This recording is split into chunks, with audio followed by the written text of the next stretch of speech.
Welcome to the Performance Enhancing Podcast. It's like steroids for your brain. A podcast for people looking to live life at their peak potential. Chock full of real-world tools and knowledge that you can apply in your life today. By providing you with a lens into the lives, beliefs, practices, and actions of those who are already living extraordinary lives, the Performance Enhancing Podcast will help you shift your mindset or create that change in your daily rituals and habits so you can explode with success in the areas of life that are most important to you. So get ready for another dose of Performance Enhancing Podcast with SatoriPrime. Here's your host, Ilan Ferdman. Hello, everyone. Welcome back to another Performance Enhancing Podcast with your host, Ilan Ferdman. So we're back for part two of my interview with Ameer Rosic. And if you didn't listen to part one, a serial entrepreneur who's up to some incredible things all around how to transform the world. In fact, one of his projects is to generate 5 billion jobs here in the next few years. And given what he's up to, it actually sounds very, very possible. So in this part, we finish up our conversation around education. And I specifically asked Ameer, if he was to have kids, how would he handle this whole educational mindset? And one of the things that he said was that most people hope for the best rather than prepare for the future. And we discussed that for a bit. And then I actually asked him, because he's quite the expert at Indiegogo and Kickstarter and crowdfunding in general. So we go into how to do that and what the benefits that he saw in doing that, and also what were some of his greatest failures and how you can do it better. He also shares an incredible tool for any of you guys using Twitter on how you can automate a lot of that process. And then I guess the theme is here how every experience you can benefit and learn from and grow from, and how you never quite understand when things are happening, how they're going to end up when all is said and done. So enjoy, again, this high-paced interview with Ameer Rosic, and I'll see you on the next Performance Enhancing Podcast. Couple of questions that came up for me. One, to put a bow on this topic, if you were to put your kids through some sort of form of education, knowing that the educational system is fucked, what would be a couple of things that you would do in order to kind of bring that passion of learning and mastery out in them? I'd be more involved in my child's life. Me personally, maybe more homeschooling. Say we don't want to do homeschooling. Say we want to actually give them the opportunity of being around other kids their age. I think you as parents, as a community, should be more active in your school. You are paying, your taxes are paying for that educational system, unless you send them to a private school, which is a little bit different because not all of them have their open curriculum. You can't really see what's going on inside. However, say it's a public school system. You as a parent should be there every week talking to the teachers, have invested interest. It's not just a playground or daycare where you just drop off your kids and hope for the best. Hope for the best. Bullshit. You think you hope for the best for the future? No, you prepare for the future. You don't hope for the best. That's ridiculous, right? So be more invested with a child. And I think the whole mind frame as well as I'm the parent and I'm right, that's crap. Yeah. You have to be the best friend of your child, right? And you have to be strict as sometimes, but also be open as sometimes, right? We tend to think that, we're right always. Bullshit. Our children can teach us way more than we can learn from anybody else. They're our best teachers, right? They're so humble. They're so curious, right? So that's something else. Like, keep their curiosity open, right? We as humans, the only reason Ilan and Ameer are having this talk on this recording thing, whatever it is because we were curious. We left the Horn of Africa, right? We split off. We became nomadic. We grew as a culture, hunters and gatherers to farming type of community, et cetera, et cetera. But we're killing this curiosity very early in children. So if I was, I'm not a parent yet, but if I was a parent, I would definitely be more invested in my child's future as a friend, as a best friend, and thinking on their level and being invested more in my community, talking to my local member of parliament, talking to the principals. And if I see something's out of line, I'm stepping down hard. Yeah. I think people are too passive, right? No, you have to put your foot down and be like, this is bullshit. Yeah. I mean, one of the things that I love from Carol's book was this concept, and I shared it with my 3.5-year-old son, and now every day we have this ritual, which is there you go, ritual. Yeah, and it's amazing with kids. It's just amazing. You can just throw stuff out there, and it's amazing what sticks. But the whole concept of every day, if you learn something new, your brain grows. So every day I'll pick them up from school, and I'll say something like, what made your brain grow today? And he just will have to get into this mode of, what did I learn today? And if he didn't learn anything today, or he's like, I don't know, I say, well, what can we learn today together to make your brain grow? And he's just now obsessed with growing his brain, right? To him, that's this game. And I just find it fascinating. It's something that I didn't know about till I read that book, but it's fascinating, the shift of getting someone to be obsessed with learning for just learning, not to prove something to someone or be something that society says is great, just to fucking learn, because it's awesome. And that's been really cool. So I want to shift gears a little bit, because you obviously have a ton of history and work experience and starting businesses and raising money and all that stuff, which I think for a lot of people could be extremely valuable that are listening. So let's start with Reparo, because I know that's the big one right now. You actually launched this on Kickstarter, right? Yeah, we did Indiegogo a year ago. Yeah. So can you tell people a couple of things you learned in that launch process that can maybe help them? I mean, I know the processes are crazy. Yeah. This is fun. This is serendipitous. I just had a consult this earlier. Someone was, I was helping them out with their Indiegogo. First off, doing any crowdfunding is no joke. Yep. It's not, you can't just put up a video and hope for the best. Which I think a lot of people actually think is what happens. Yeah. So like, if I had to rewind, and I was even coached by one of the best, Clay Bear, good friend. Yeah, I know Clay. Love Clay. Like Clay was coaching me, and even then I had a lot of problems, right? So you can see what I mean, where I'm coming from. It's tough. So if I had to rewind back, I'll tell you what I would do differently. Number one, the launch would be 6 months out, period. As opposed to? 3 months. Okay. So 6 months out. Number two, get your dream team with you right away. Okay. So you're going to have 2 VAs on board and maybe 2 interns on board. And obviously if your business partners are there, they have to help you out, right? Yeah. So you have to have your dream team around you. C, you have to plan out everything. What is your strategy? And my strategy, so I'm going to break down the most simplistic strategy first. A, you want to focus on outreach, right? Name of the game is kind of like e-commerce, it's email marketing, right? How are you going to get your message out there? You want to collect a list of emails before you launch in 6 months, a waiting list. So there's 2 things that you're going to do over here. A, say you're selling, okay, here, hypothetically, we're coming up with a brand new cell phone, right? Okay. State of the art. You never have to update it. It's like the new tech of the future, right? So basically, what journalists or writers have spoken about tech similar to this, about cell phones similar to this, about anything in that world of cell phones, and let's hunt them down. So we can go onto Google News, great way to type in keywords, and that automatically updates you. We can use software like Topsy. You can use BuzzSumo. And basically, we hunt down every single writer and journalist, and we plug them into a CRM system. You can use any single one. We like to use Nimble, Nimble, or can use ActiveCam, whatever, maybe they're all kind of all the same. And basically what we do is we start befriending them. We add them on Twitter into our lists, right? Different sections. We know for this, these people are for Venture, these people for Fox, these people for CNN. And basically we start saying, hey, I love your writing. It's amazing work. Keep up the great work. And we have an automated process which pretty much reshares their tweets, reshares anything they share, and pretty much we're building rapport with them. We're not coming as cold traffic. So that's the first strategy. The second strategy is, once you start doing that, what are you doing to make it more gamified and viral? Say you start getting people to your campaign by yourself. So we're still doing the whole journalist thing on the side. We haven't really pulled the trigger on that. We're just building rapport, saying hello, sharing comments, so people know we exist, right? Well, on the flip side, obviously our squeeze page and landing page is done. Keep it simple, keep it to the point, right? Simplicity, key to brilliance. Have a nice headline, bullet points what you're about, and an opt-in box. Better conversion is a 2-stage opt-in box. So have have a box or a pick, click that, boom, something else pops up. Okay, cool. So if Ilan goes on and he sees, oh shit, I gotta have this.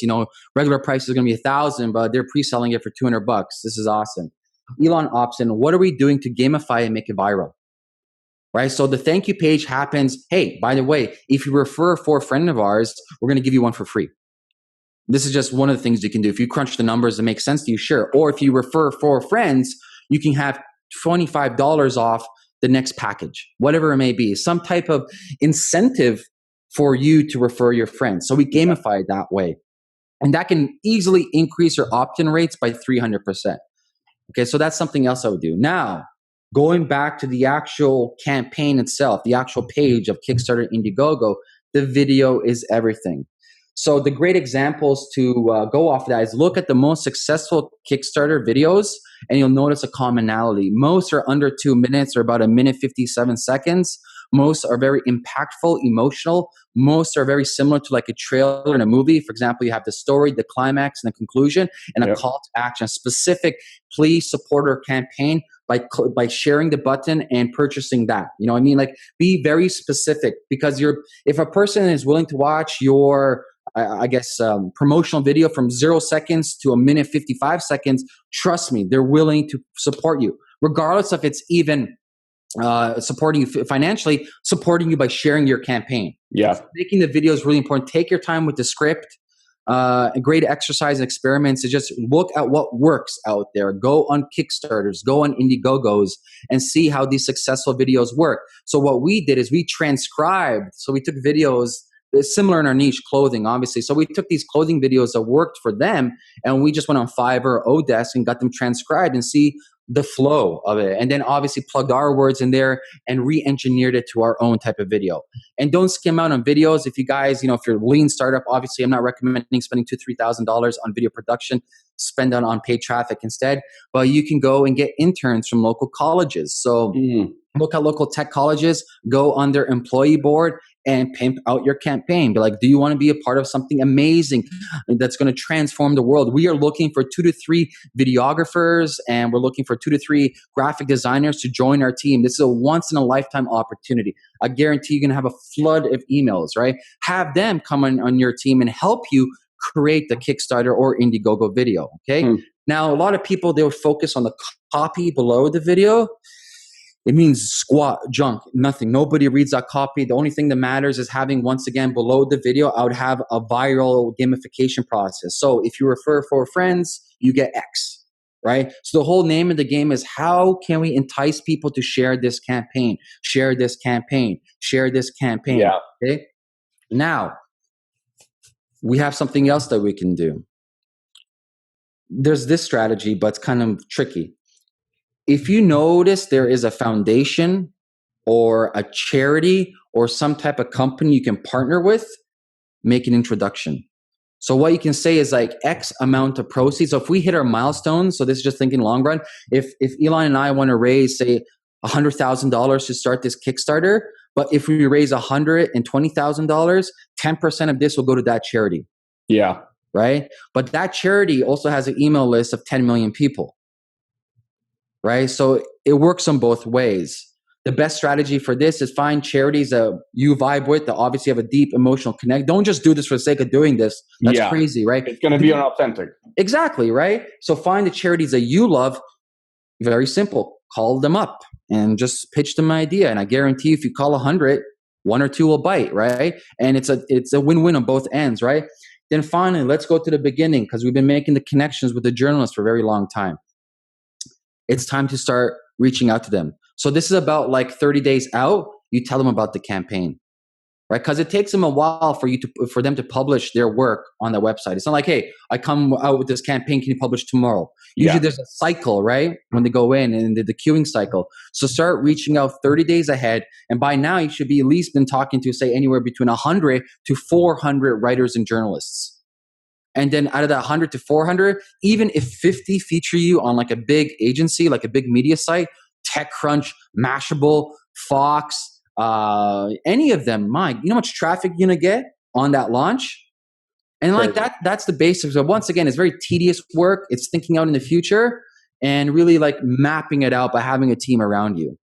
Brilliant. Absolutely brilliant. Just real quick, you said at one point that you have a software or something that auto shares this content for people on Twitter. Is it a tool or a software?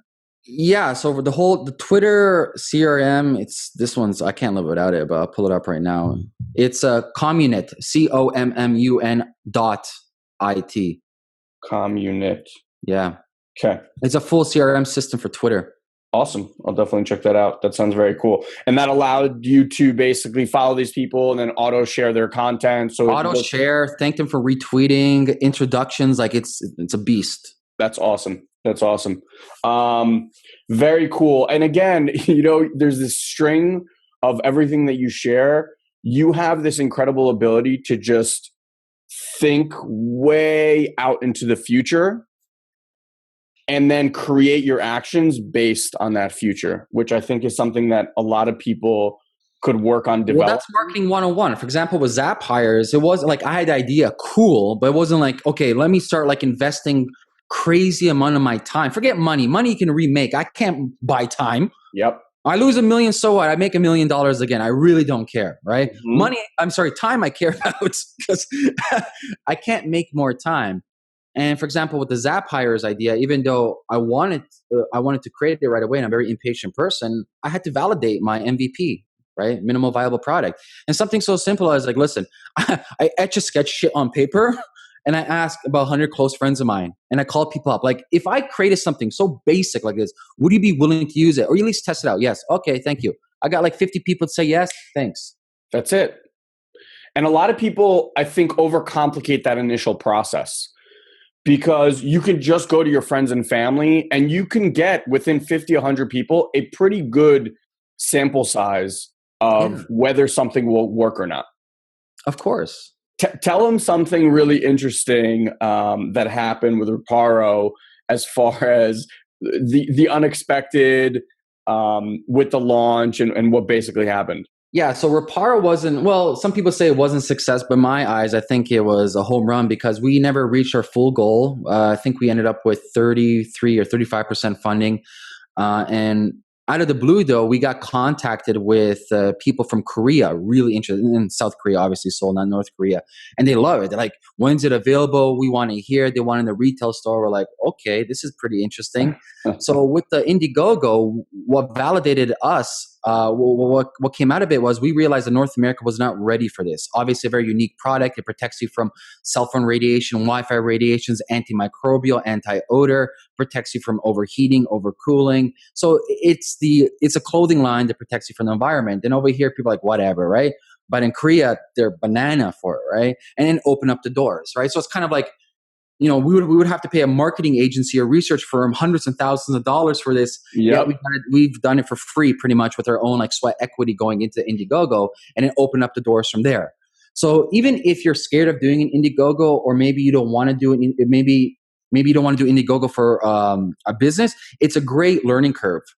Right? Because it's a crash course in business. You have to learn marketing. You have to learn what a USP means. You have to learn branding. You have to learn e-commerce business. You have to learn email marketing. You have to learn outreach. You have to learn globalization and strategy. You have to learn all these different things in a very short period of time, right? It's an MBA crash course. Yeah.